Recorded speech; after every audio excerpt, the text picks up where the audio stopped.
recording this, so if there's anything you want to catch up on later, that's fine. If you wish to not be seen during the recording, then keep your camera off. You're quite welcome to keep it on though.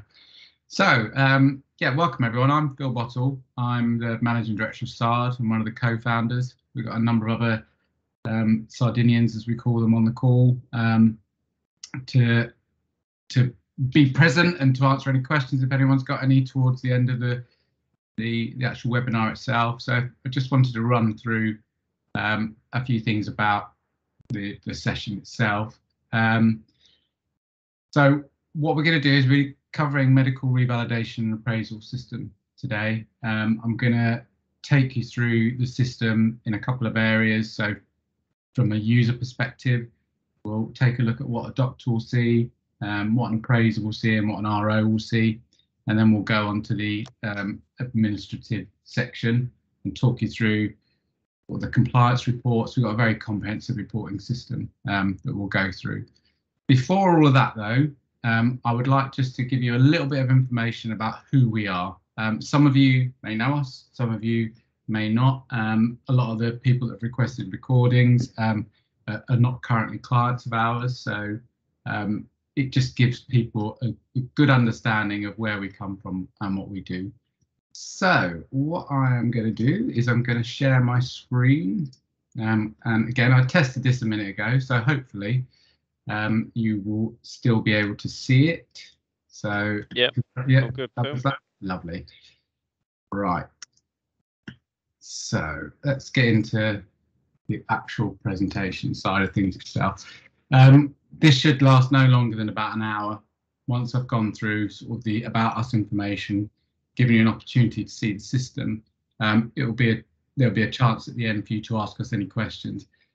We're a really accessible company though, so if you think of any questions after this, if you're watching this on the recording and you wish to ask us some questions, please just get in touch. We've got a chat system on our website, and our customer support teams led by Megan, who's with us today, more than happy to answer questions.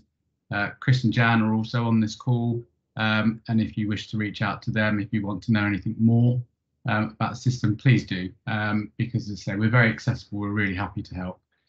So without further ado, a little bit about us. So we're SARD. SARD actually stands for Strengthened Appraisal and Revalidation Database, which was a working project title for when Kevin and I and others on this call were building a system for Oxley's NHS Foundation Trust about 12 years ago now, maybe longer. I think I've been doing 12 years for the last 2 years, so it's maybe longer than that now. We were asked to build a system for Oxley's. I used to be the head of learning and development for the trust and had built a number of systems with Kevin, who's also on this call, for the trust, and this was no different. We were asked to build a revalidation system for Oxley's, only for Oxley's at that particular point in time. And then once we started to deliver the system to the trust, building it in conjunction with all the consultants that work there, project managers, key stakeholders, it kind of took off in terms of other people saw it and liked it and wanted to know if they could use it. And that led to almost 10 years ago, so in January we'll be 10 years old, us setting up a joint venture with Oxley's. So SARD is part owned by the NHS and has been through the entirety of its 10-year existence. And that actually speaks a lot to how we operate, the way in which we work, how we develop products, and how we've moved forward. So just to give you a sort of a brief overview, we now have, after 10 years, just over 50,000 odd users across over 50 trusts. I've got a list of some of those organisations so you can have a look as we go through. Throughout our entire history, though, we've always sort of focused on two key areas, and that is great technology and great customer service. And in terms of what that means, great technology is about making sure that our systems are simple to use, flexible and configurable, so they actually meet the requirements of both the standards and the processes that are undertaken within areas like medical revalidation.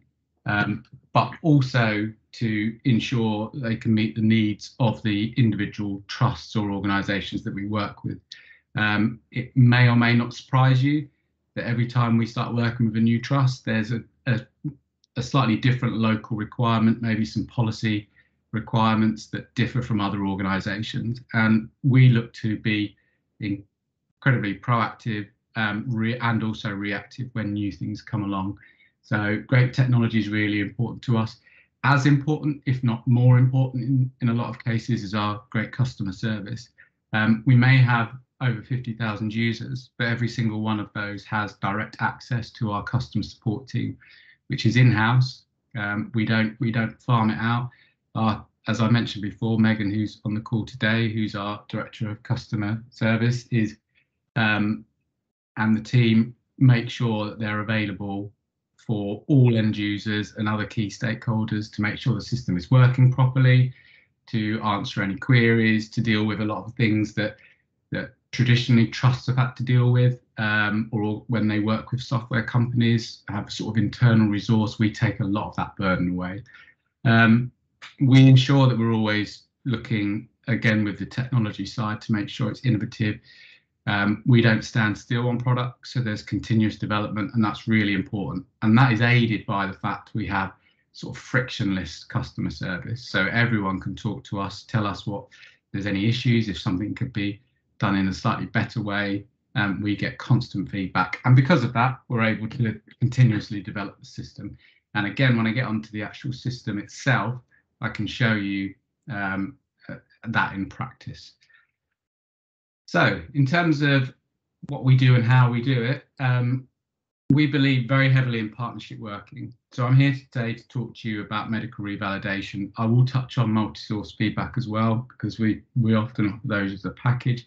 But we offer a full suite of systems around job planning, both for medics and for all staff, e-leave, e-rostering, nurse revalidation, appraisal for all, and some others that we've developed around ESR API wrapper, Murphin Plus, and we're currently developing a team job planning module. But what is true of all of those modules throughout the history of our company is every single one of them has been developed in terms of partnership working. So we don't go away, build a system on our own and give it to you and say, this is what you need to be able to undertake a process. Every single one of our modules has been built, not with the same trust, various trusts. Obviously, medical revalidation was with Oxley's, areas like e-leave were with Guy's and St Thomas's, job planning, Harrogate and District, amongst others. But from that initial build of the system, initial development, the products have been then developed in partnership with all of our clients. So you'll see, even within this demonstration, the configurability of medical revalidation around that.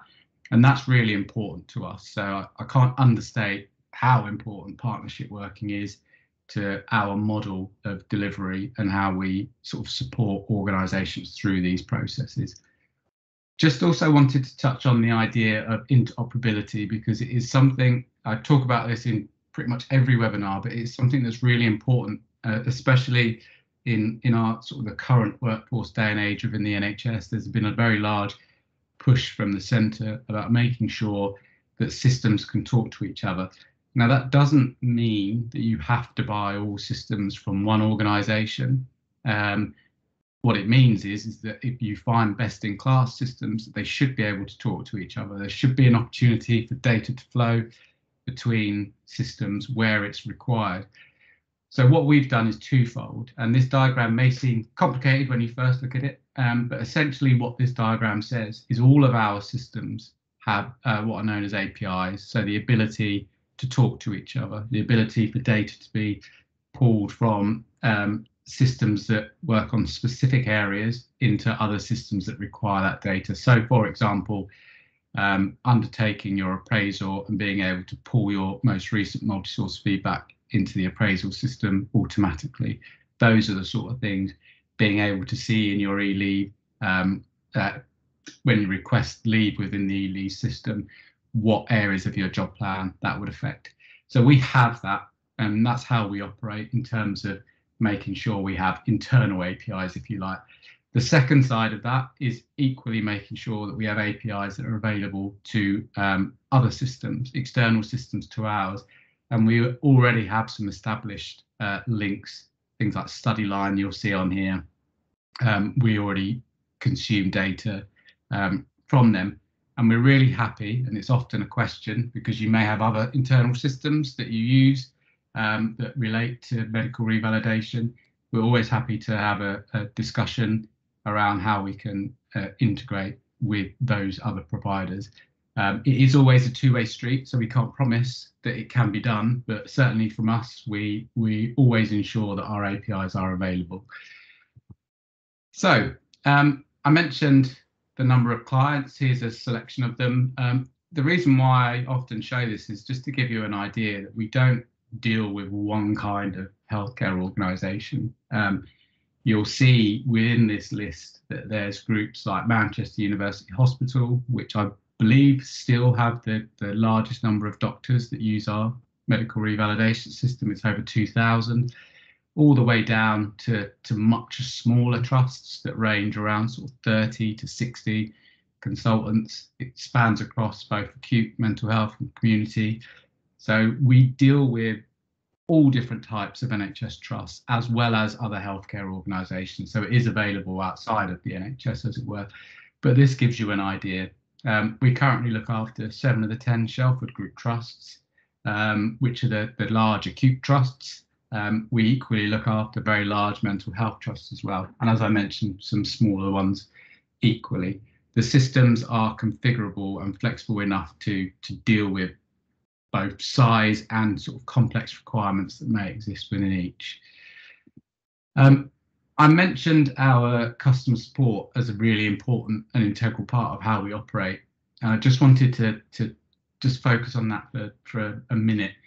Normally, when you come across a software provider, they have this model, which is all of your internal feedback around the system goes to a central point within the organisation, and then that person or group of stakeholders goes to the provider and say, these are the things that we want the system to do for us.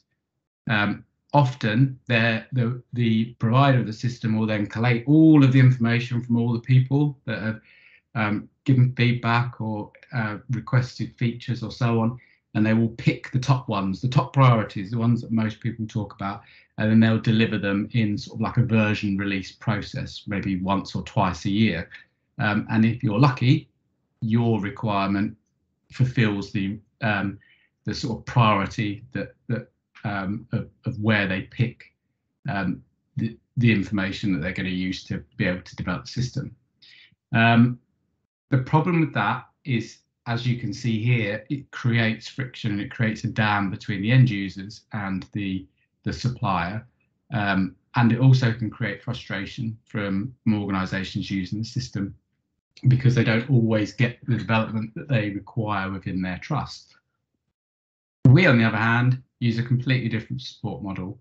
So I've already talked about continuous development, but because every single user of our system has access to us directly, we always have continuous feedback.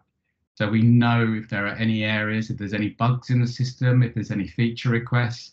And often what we find is one trust will request a feature, other trusts just haven't thought about it. But when they see the feature request in action, they also wish to adopt it. That's equally important. Every single user of our system, i.e. trusts, use a tenanted system. So you can accept or reject any new sort of updates that come out if they don't fit with what the trust needs. You don't necessarily have to take them, but most trusts do. And with continuous feedback and continuous development, it means that we're always progressing the system forward. So what I'm showing you today in terms of our system looks nothing like it did when we started almost 10 years ago. So let's get to the system itself. What I'm going to do within this, just make sure everyone's still there because I can't see anything, so I can only see screens. So just popped up, there's still people here. Lovely, thank you. What I'm going to do today is you'll notice I've got 3 tabs open at the top. two of these are different demo systems, and one of them is our website. So in terms of how our systems work, they're all cloud-based, so you can access them online as long as you've got an internet connection. Doesn't matter what device you access them on, phone, tablet, computer, they're optimized for each of those areas. So you can access it online. We try to make sure it's simple. I could do this entire demonstration on one tab, so simplicity is really key to us. We don't want people sort of moving around different areas, trying to find where they were, opening up numerous tabs. So we certainly don't wish for that to be the case. So also on here, just a couple of things to point out before we get into the system itself. So I'm actually on a main dashboard page, and you'll notice on here there's things around job planning, appraisal, and MSF.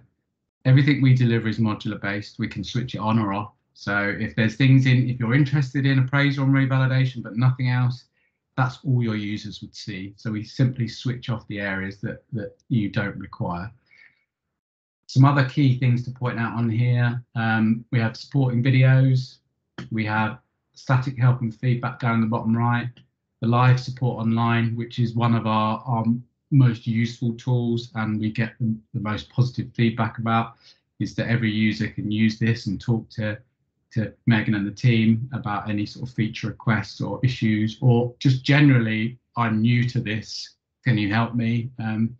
So we utilize our support processes over and above training. Training is expensive, it's difficult to do, it's time consuming, and it doesn't always have the desired effect. What we'd rather do is make sure we're there for every user as they start to use the system. So support is accessible everywhere. So too, we have things like key status icons. We understand that not everyone, we use red, amber, green. You're colorblind, that's not very helpful. So we make sure we have icons as well to really give you an overview of where you're at within the system. So the system itself, every user of our system will get a dashboard. And again, this will relate basically to what modules they're using. So in this case, this is actually very pertinent because this is the first thing you see is what to do next. And this is around the revalidation and appraisal process. So it'll talk to you about your portfolio, which we'll go through in a minute, your appraisal, preparation, sending information to the appraiser, the meeting itself, and everything that comes after that. It also has a selection of information about your dates. So again, if you were only using appraisal and revalidation, it would only talk to you about your recommendation due date and your appraisal due date. This just so happens to have multi-source feedback and job planning as well. It has a very comprehensive notification system. So essentially, it will tell you everything that's happened on the system that relates to you, whether it's something you've done or it's something somebody else has done. So if an appraiser has signed something off, it will tell you. And there's a huge number of notifications. So for auditing purposes, it's wonderful. The details section on the right-hand side becomes important as we go through because it's about two things. It's about making sure that the information about the individual is correct. ESR is not always up to date and it's not always the easiest system to pull data from. So this essentially says this is the information we've pulled and you can suggest whether it's correct or not. You may have moved directorate, you may have moved team or speciality, whatever it may be. It gives you the opportunity to see that. It also gives you the opportunity to see things that are pertinent, i.e. who your appraiser is, the opportunity to email them so you've got their contact information. And finally, things around medical roles, and this will become more important as I get into the portfolio. Underneath this, supporting documentation. This is a bit for the trust. So you essentially can add your own policies, processes, guidance, help information, whatever it is that the trust utilizes for this process, you can add here so it's available to the end user. We have user guides for everything. So this is the other part of the support. Again, these only appear if they're relevant to the modules you're using. And then finally, in the bottom section of this, mostly is about legacy information. So, for example, I can see all of my previous appraisals, everything that's completed within the system.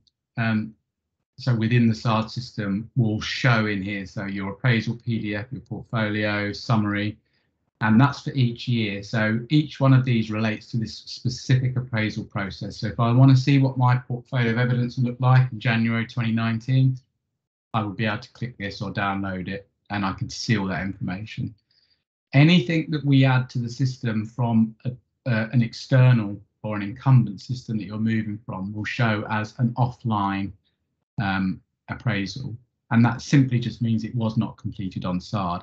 It doesn't mean that we can't put information in from the previous appraisals, so your past appraisal forms, any sort of evidence requirements that you had. So it can capture both, but it does give you a full picture of your sort of legacy data and historical data around appraisals itself.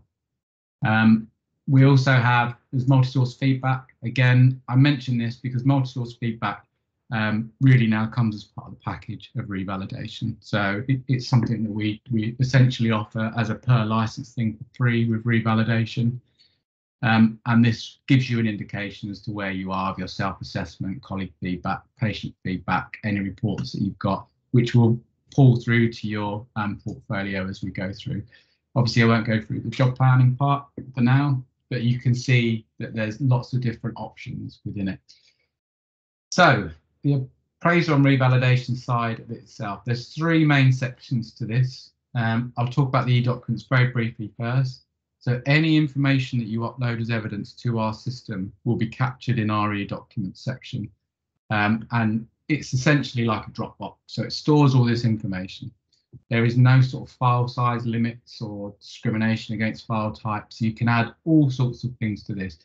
And even if the appraisal is complete and finished, the system will retain that evidence so you can go back and look at it. Now, there's a lot in here because this has been a demo site for a really long time. But you can actually filter through. So I can say, actually, I only want to look at the information from my portfolio in March 2021, and it will then bring that information up. You can search things as well, or you can sort the data. So then we move to the actual sort of appraisal process itself. Now, we do this in two ways. We have what's known as the portfolio and the appraisal. So I like to consider this as the portfolio is a big filing cabinet, where over the year you pop all of your evidence information into the big filing cabinet, and the appraisal itself is a little file that you take out from that. The difference is the system is a lot smarter than that. So it puts all of the bits in the filing cabinet that are relevant to that appraisal meeting in that appraisal file, and it's that the appraiser can initially see. However, with our system, they can also go and look at the filing cabinet at a certain time in the process. So the portfolio itself, and there's a reason why I've got two demo sites open here, and I'll show you that in a minute. Is because of the flexibility and configurability of how the portfolio actually works. One of the early challenges we had when we were developing the system is that the trust we were developing for went from a purely mental health trust to taking on two community trusts midway through the build. And what it meant was that there wasn't sort of one definitive way of asking for evidence from a particular sort of consultant group, because there were new and different types coming in. So we had to ensure that there was flexibility. And within that challenge, we wanted to make sure that that flexibility could be seen years to come. Purely in terms of the way I'm talking was about Oxleys, because we never intended in the first instance to sort of commercialize this. But it actually has been one of the main benefits to the success we've had over the last 10 years. So everything you see on the left-hand side of the screen is configurable. And these are essentially the different areas of evidence that you are required to gather. But in this case, that you are required to gather based on your medical role, so what role you have. So for example, if you're an educational supervisor, within this, you will be asked to provide evidence about medical educators appraisal. If you weren't, you wouldn't, so that wouldn't show up. So although I'm going to talk you through some of these, I'd like you to essentially disregard the structure of the left-hand side in terms of this is what we would have to have if we took on the SARD system. So this is why I have the other demo side, because you'll see here we've got things like additional information, good medical care, clinical activity data, maintaining good practice. If I click on another portfolio, you'll see they're completely different. So this has got personal details, scope of work, record of appraisal history. And I think there's 11 sections in this, there's 14 in that.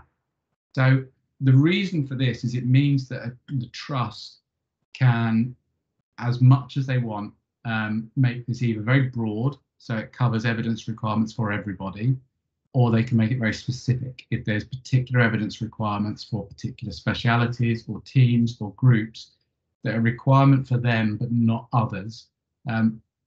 It sounds like a complicated process, and I'll show you towards the end how quick it can be and very easy, and it's something that the trust can control. We'll help you to do it, but you don't need us. You don't need to ask our permission, but we're always on hand should you need it. So let's, for argument's sake, say this was the portfolio structure you had, and I wanted to add some evidence. What I'll do now is in about 30 seconds, I'll train you on how to use our portfolio system. So we'll go to one that stands out because it doesn't really make any sense in this, which is the pilot's license. So when I click on that, you'll notice on the right-hand side, it changes it, and it now says pilot's license. It now has guidance that relates to that. That's again completely configurable. So if I was to click on something else, you'll see the guidance changes on each of them.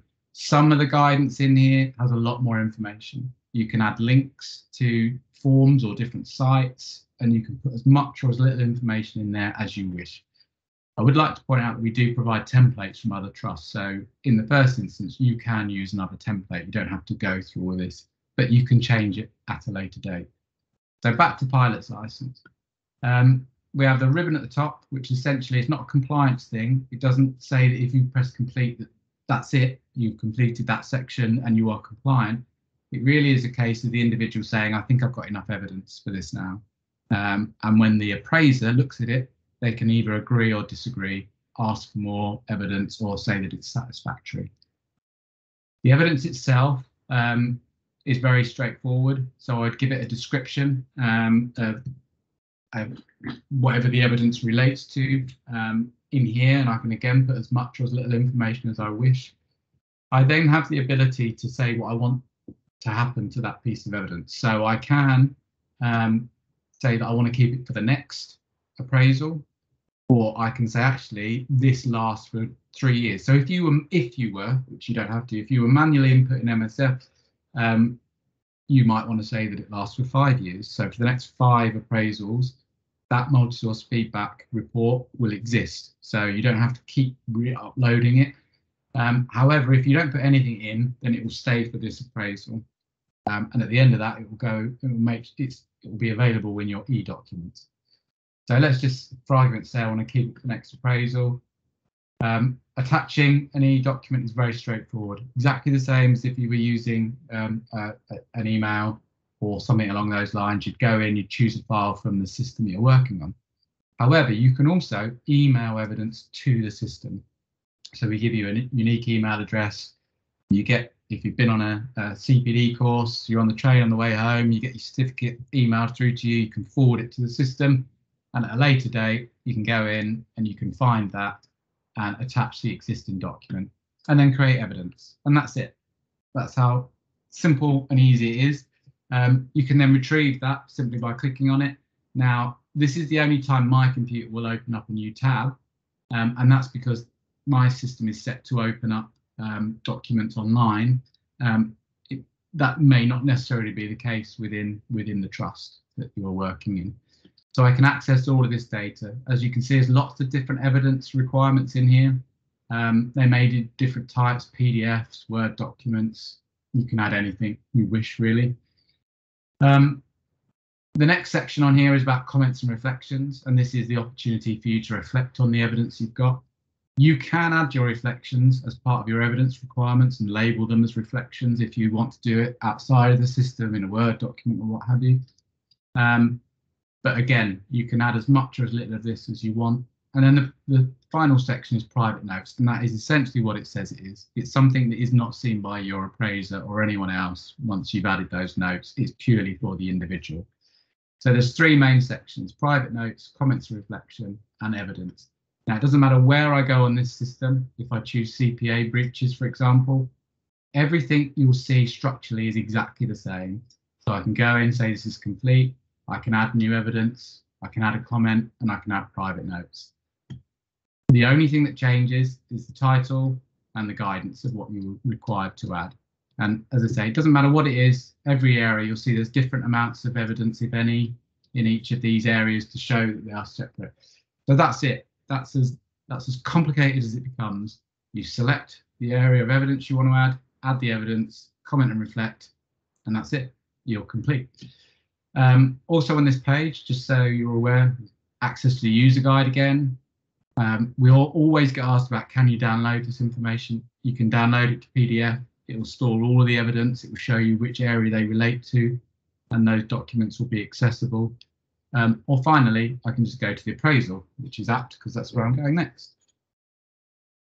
So the appraisal itself is based entirely on the MAG form and the most up-to-date version. There's a couple of areas where it differs. For example, there's the idea of you have a checkbox section where you can say which bits have been completed.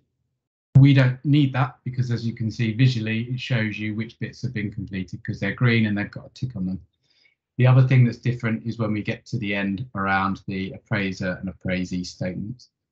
Beyond that, this is the MAG form, and it's something that NHS England, before it merged, we're very adamant about that all outputs from revalidation and appraisal systems should be MAG form based. There should not be sort of a unique idea of what that should look like. It should be based on those things. A couple other things on here. It tells you some useful information, your recommendation due date, when this was created, your proposed meeting date, which can be edited, when it was submitted, when the meeting happened, and when the appraisal was completed. Again, access to my appraiser on here.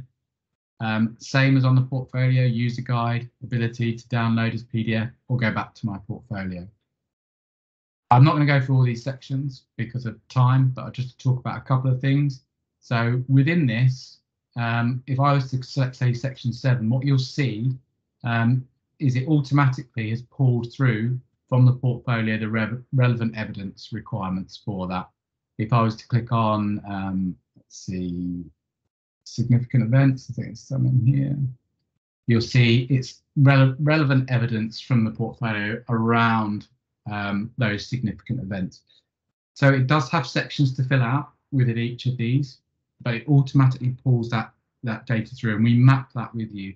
It doesn't pull everything through from the portfolio unless you want it to, but at this stage it'll only pull through certain things. Bearing in mind, the appraiser, once the appraisee clicks this button, will have access to the full portfolio, so they can look at each of those evidential requirement sections and say whether there's more or less information that's required. Once the reflective discussion has taken place, or during, you can fill out the final parts of this. So the agreed personal development plan. It's telling me it's not possible to edit it because I haven't yet submitted this. So at the moment, it kind of makes sure that you can't progress too far without having completed other sections. But on this, once you complete your agreed personal development plan, the following year, when you go to do your next appraisal, that will move that back to section 6. So you can then review the personal development plan that you created at the end of this one. It's got the appraisal summary. And then, as I mentioned, we split out the appraisal statement and the appraisee statement. So it's just clear who needs to do what part. And again, it takes you through all of the check boxes, any of the declarations. And once that's completed, your appraisal will be completed. So it's all completed online. There's no need for you to take anything out.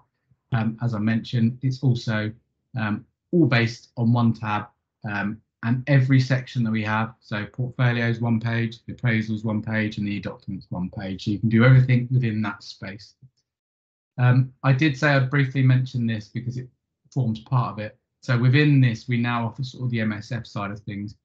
Essentially, because of the pandemic, we changed some of the ways that we worked on this. We used to have patient feedback that was exclusively paper-based because it was logistically the easiest way to do it. But now there is the option to do that online or a mixture of the two.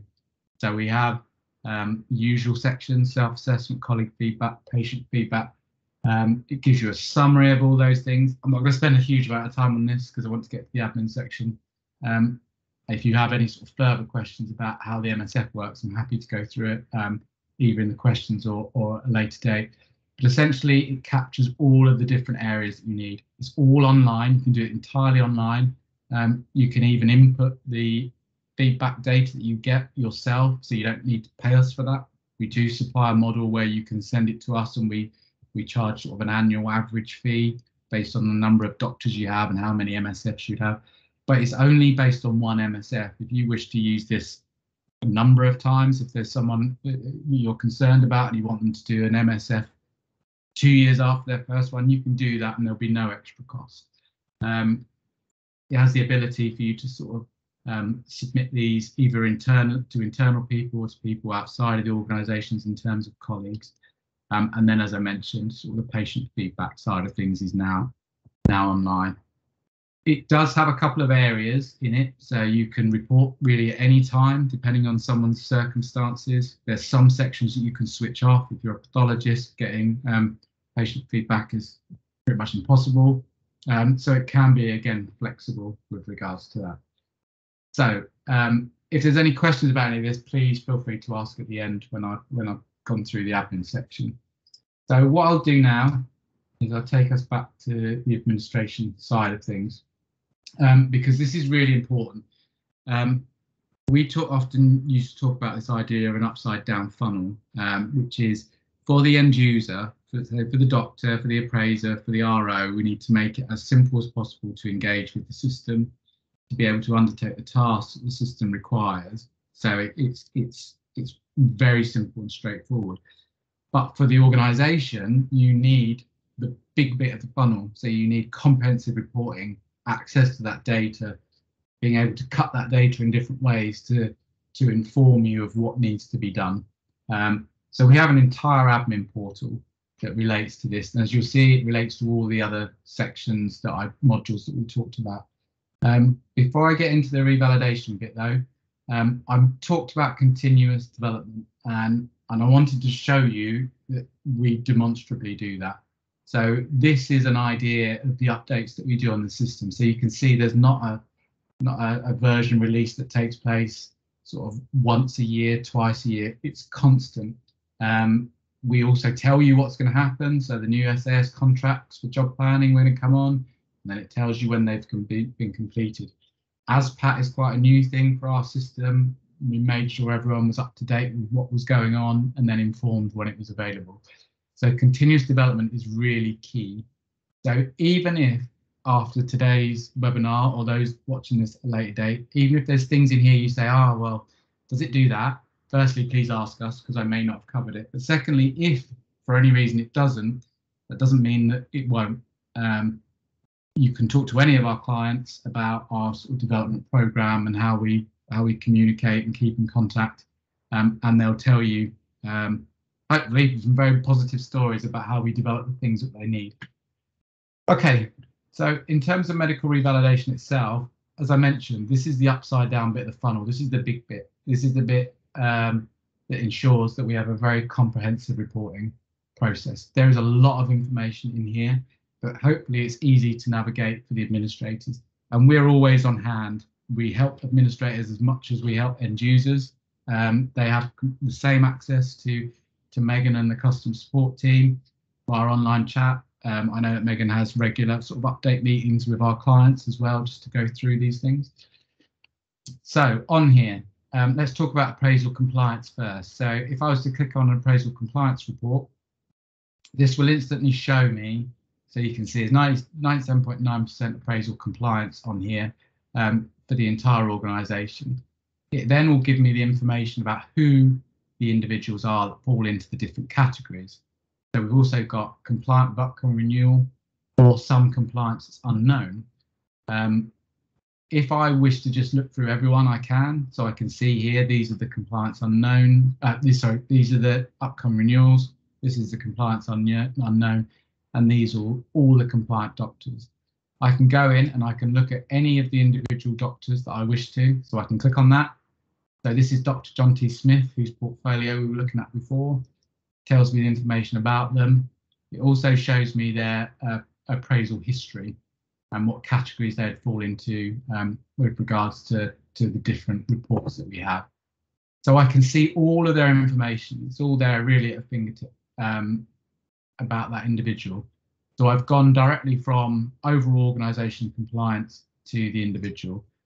We also have other breakdowns of this, so I can look by directorate. So I want to see how a directorate are doing. As you see here, we've made up quite a few things that don't all fit in one trust. But I can then go in and say, actually, I want to look at anaesthesiology.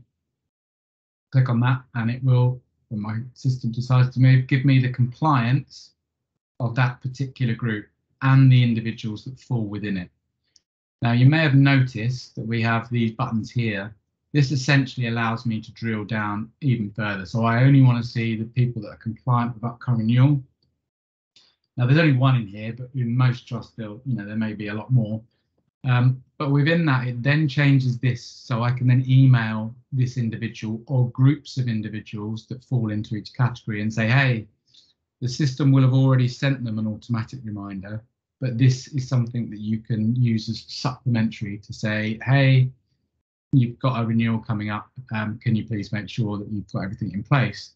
Now, because of how the system works, we can actually see how much more they've got to do before sending that email as well, and I'll get onto that in a second. The appraisal compliance is broken down by all of these different sort of areas, location, team. If that doesn't fit directly with your structure, then talk to us and we'll make sure that it does. But like with all of these, it gives you the opportunity to see. So this is by location. I can then go into the location, so I can drill down even further. I can see all the individuals, and again, I can just click on one of them and it would take me through to their individual information. I didn't mention this, so we've got appraisal months as well, so you can see who falls into which compliance window. You can see all appraisals in one go, and this will essentially give you an idea of what their status is, when things happened, and different areas that they need to undertake. I mentioned that I could see incomplete appraisals, or you could say if you knew someone's come up for renewal, which Dr. Akocha is, they've submitted something, and I can see which parts need to be completed. So you can see the difference between these two individuals is there's a huge amount for Dr. Joe Bloggs to do, and really Dr. Akocha is actually waiting for the reflective discussion and the completion by the appraiser and himself to make sure that appraisal is complete. Some other things that we've got on here, so submitted appraisals, again you can see the ones that have been submitted, when it happened, what sections have been completed and what need to be completed. So within this one I can instantly see that it's being held up here, so it gives me the opportunity to remind that individual that they have something to do. With this one here, nothing's been completed as yet. Well, so just a couple other things to touch on. So it gives you the opportunity to see around appraisal leads, who they are, who they look after. You can set rules around how many people, how often you can appraise someone. 3 years is normally the standard, and then you can't do it for another 3 years. We have all of that information that exists in Appraisal Management. Whilst I've mentioned that, so within Appraisal Management, there are a number of things that you can say you wish the system to do. So can a user choose their own appraiser? Can they reject appraisees? Is there an appraiser limit? These are all the things that we set up with you in the first instance to make sure the system works for you. I can see if anyone's going to break a rule. So if there's anyone that has had someone appraise them for 3 years and is due to have them appraised for the 4th year in a row, or they've done 3 years, 2 years off, and then they're going to try and appraise them again. So you can see that information within here. Anyone who doesn't have an appraiser, I'm clicking faster, so I'm talking faster than the system is moving because of my internet today. But you can see anyone who doesn't have an appraiser themselves. Reciprocal appraisers, essentially the idea that you may have someone in the trust that needs to be appraised by the person that they appraise. It will show that up here. We also have information about the appraisers themselves, who they appraise, where they exist, and again you can drill down the information. We can also log appraiser training. Have these people been on a refresher training course? Have they done what you wish for them to do internally or not? So loads of information about appraisal management. We then have a full section on appraisal feedback. I'm going to speed this up because I know I've only got 12 minutes. Full section on appraisal feedback, so what questionnaires have gone out, ones that haven't gone out, any reports that have come back. Brand new section around ASPAC, so you can see in here the ASPAC questionnaires, whether they've been sent out, whether people have responded to them. Likewise, with the appraisal side of things, we have a complete breakdown of recommendation compliance. So you can see here, very healthy looking. I can instantly see anyone that's under notice, for example. And again, I can drill down individually into that person and see more information about them. So there's always that ability to see top level information and drill down as you move forward. And again, I can see recommendation QA status, which is all great here, everything's satisfactory. But again, I can see it at the touch of the button. And then compliance, which is broken down by, again, the different groups that you've seen over here. We also have the main sort of quarterly and AOA reports. So if I was to click on one of these, give you an idea of how quickly you can get into one. So we'll go to the most recent one on here. And what it will essentially do here is actually shows you all 4 quarters, but it gives you a breakdown of those. And again, you can see the information that exists about those individuals that fall into the different categories. And like with all of the different report sections, I can click on them and see it in more detail. Likewise with the AOA report, if I was to click on a Trust AOA report, again, it will show me all the information about completed appraisals, those that have been approved, that are incomplete or missed, or those that are unapproved. Again, it will then break those categories down for me. And it's based on the different categories within that. So are they consultant, staff grade, associate specialists, so on and so forth. So as you can see, the AOA reports, quarterly reports, touch the button, they're instant. You know, there's no limit on how many times you can do it. So that's really helpful and useful as we go through. The other section that I wanted to show you on here, and while I'm doing it, I'll mention the other area, is that you can send reminders from the system, obviously, but you have control over the frequency and the content of those. So they're automatic reminders, and that works across our modules. So, you know, you've got an appraisal coming up in 3 months, 2 months, 1 month, however you want the frequency to work. The last bit I wanted to show you, though, was around the configurability section, and this is called our dataset matrix. When I showed you the portfolios, the 2 different ones, and I talked about one had good medical care on it, additional information, non-clinical activities, and I talked about the pilot's license. So essentially, this is a list of all the evidence that the trust may require. And these are all the different roles the trusts have defined within that organisation. Now, it may be you only have 2 or 3. Maybe you have one that says doctor, one that says educational supervisor. That may be it. But if you wish to break it down, you can. So you can see in here, this is, it's hard to read sideways, but this is based on a mental health trust. So it's got CAMS, older adults, and various different sections. And then it is as simple as saying, okay, the pilot's license is going to be required by a flying doctor. So you select that, and when they go into their evidence portfolio, it asks them for the evidence. It doesn't ask anyone else unless they've got this box ticked. If I untick it, it's no longer in their portfolio. All of this can be configured and reconfigured as you wish. So you can add new things. As I mentioned before, it's really straightforward for you to do. A real world example, just to leave it with something that is real. In here, I know we've got a lot. There's a particular role, which is a sexual and reproductive health doctor. And this is a real role that exists within Oxley's, and they are required annually to get this mandatory data for SARD. So what we do in our portfolio is we put that as an evidence requirement, give the guidance around what they're required to do, and select it for that role, assign that role to that individual doctor, and then when they log in, it asks them for that evidence, but it doesn't ask any of the other 200 consultants within the trust.